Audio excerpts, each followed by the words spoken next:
Alright guys, so today we're talking about a game that is finally coming to console after blowing up on Steam with a mostly positive rating, and it's also coming with a ton of new features as well. Yes, that's right, I'm talking about Once Human, and if you've never heard of this game before, it's a free-to-play survival game, and it's not your typical gather wood, build a base, and repeat survival loop. Even though technically it does have tons of survival features in it, this game is built around a strange, monster-infested world, and it's about to make a pretty big leap. And the more I dug into this game for this particular video, I kept finding out about its new features, like an overhauled first-person only mode for pure immersion that I know a lot of you will be very, very excited about. So today, we're diving into all of the details around Once Human, because yes, it's coming to PlayStation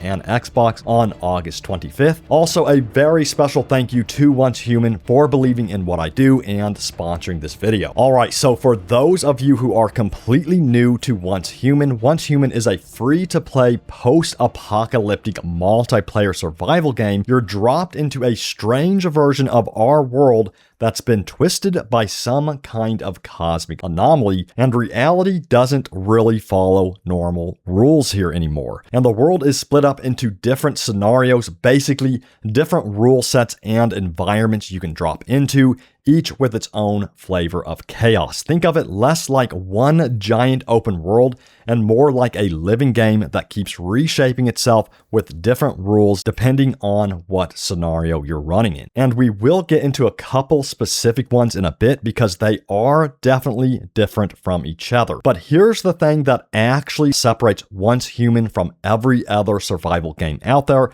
It's not just zombies or bandits you're dealing with. It's real, twisted, anomaly-born monsters that aren't just enemies. They're actually part of the systems you interact with, which is really interesting. And that's the identity of this game. And that's what I really want to spend most of this video on, because I think it's the part people really sleep on when it comes to Once Human. I feel like whenever survival games get compared, they really get blurred together after a while. You hear open world, crafting, base building, and your brain kind of files it away in the background. But the monster world angle here is genuinely the thing that gives Once Human a clearer identity than almost anything else in the genre. And it took me a bit to fully appreciate just how deep this goes. So let me walk you through the actual monster survival loop in this game.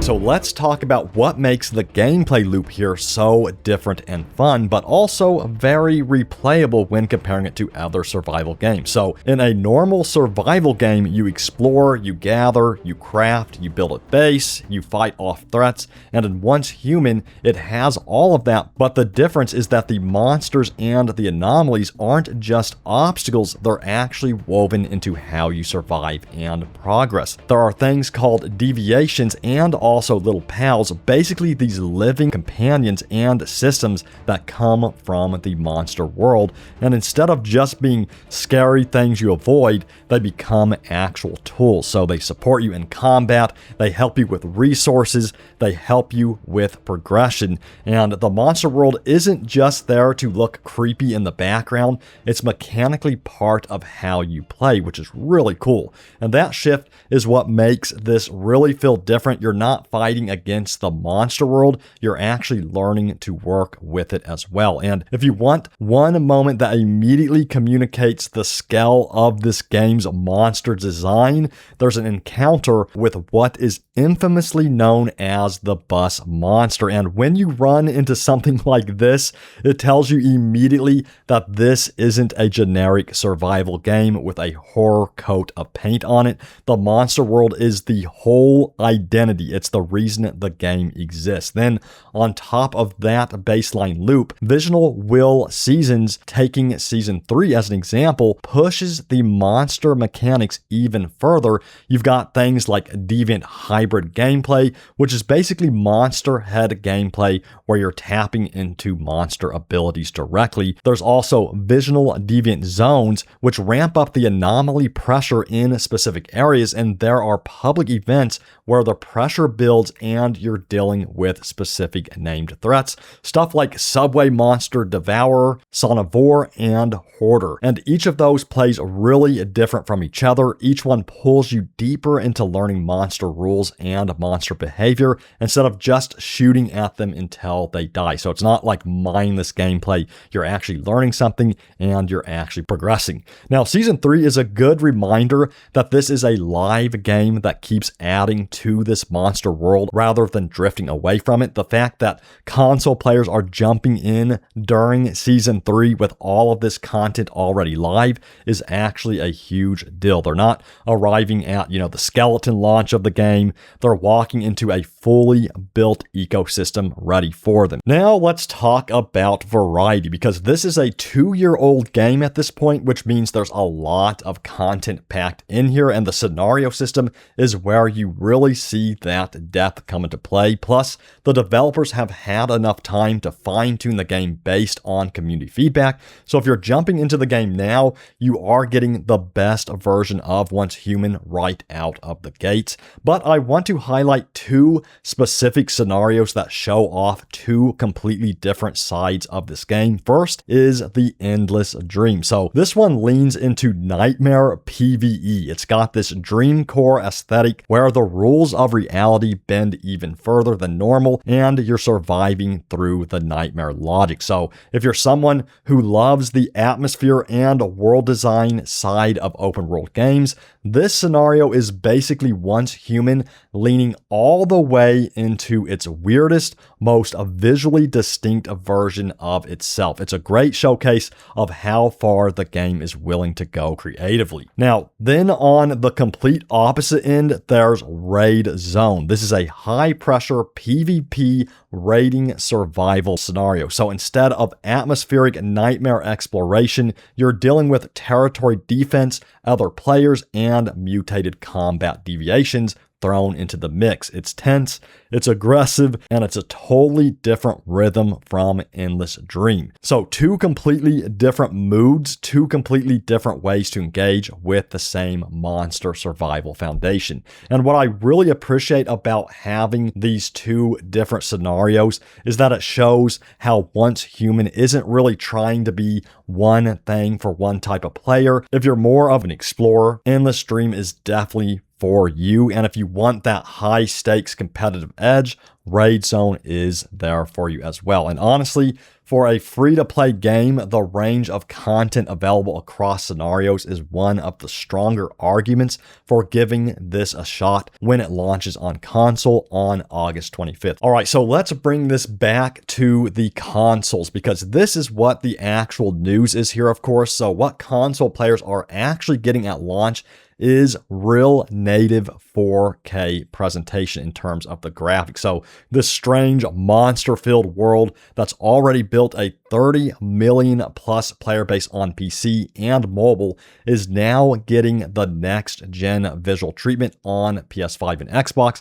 And I think that matters a lot for a game like this, where the world design and atmosphere are a big part of the identity. Seeing those anomaly zones and monster encounters in native 4K is definitely going to hit differently. And there's also a first-person perspective mode that's worth knowing about. It's arriving on PC and mobile on July 10th, and it's confirmed to come to console at official launch on August 25th. So if you're someone who wants that more immersive first-person survival experience, that's built into the console version from day one. It's a significant addition because surviving in a monster-filled strange world feels like it could be a very different experience in first person, of course, compared to third person, person. That level of immersion in a game with this kind of world design is genuinely exciting to think about. So I'm really happy to see that this feature is at launch for consoles. And one thing that some people seem to forget about Once Human is that yes, it is actually free to play, and no, it's not pay to win. It does not have pay to win barriers.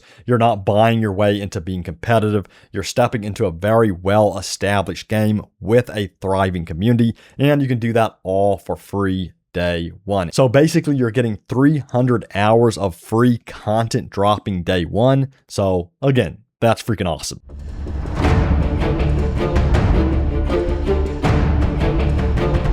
So let's talk about why the long-term content model matters in this game. Now, the reason why I think this matters beyond just the launch week is because this isn't just a brand new game, of course, trying to prove itself at launch. Once Human has had 2 years to build out its entire scenario system, its monster systems, its seasonal content. So when the console players jump in on August 25th, they're not getting a bare bones launch. They're truly getting a finished game with an established content cadence behind it and an existing community already in motion, which actually is very, very exciting. Also, another thing that's really cool is how Once Human's long-term content model has actually changed over time.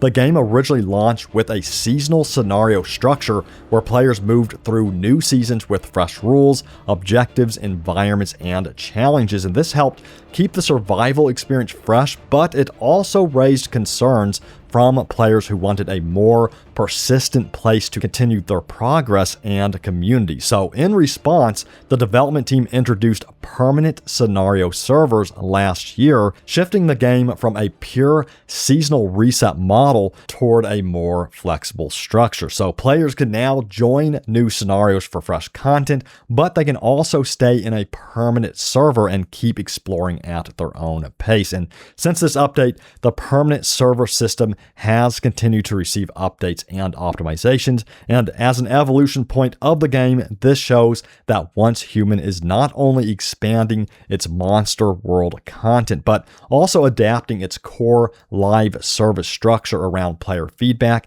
and long-term investment. So the development team, they're really listening, and this is awesome to see. Also, the scenario variety we talked about earlier, scenarios like Endless Dream, Raid Zone, and everything else that's been built over 2 years, that's not going anywhere. That's actually the foundation console players are inheriting. And when you combine that content depth with the free-to-play model and the native 4K presentation, it really does start to feel less like a game just launching on consoles and more like a platform that's actually been running on console all along, just finally arriving. So if you're somebody who follows open world games and survival games on this channel, that's the part I would definitely pay attention to, a free-to-play entry point into a game that already has 2 years of systems built around a genuinely distinct monster survival identity, and that's really a different position this game is arriving in compared to the other console launches you'll see this year. And here's something I want to talk about that I think is actually kind of underrated about this whole console launch, and it's the cross progression system. So Once Human is already live right now on PC and mobile, so if you're watching this and you're curious, you don't have to wait until August 25th to actually start playing.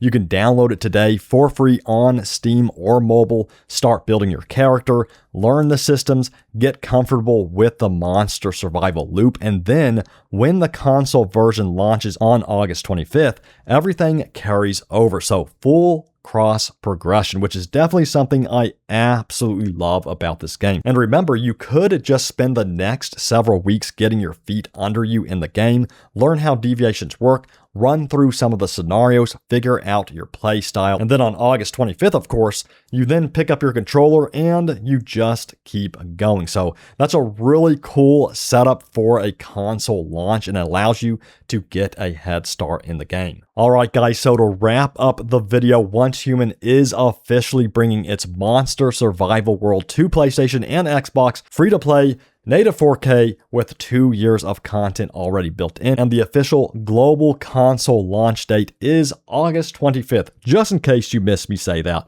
a million times already. So if you got a PlayStation 5 or Xbox and you want to lock in some launch rewards before August 25th, I'll have the link down in the description to pre-order the exclusive console starter pack that will get you set up from day one. And if you don't want to wait for console at all, remember, as I said before, this game is already live and completely free to play right now on Steam and mobile with full cross progression. So any progress you make right now carries over to console when it launches. So that link is also going to be pinned in the comments down below. Either way, go check out Once Human if you're into open world survival games and you want something with a real identity to it. The monster survival world they built here is worth your time. And thanks so much, guys, for watching, and stay tuned here for more Once Human news and updates and open world gaming goodness. Thanks, guys, and I will see you all next time. See you later and take care.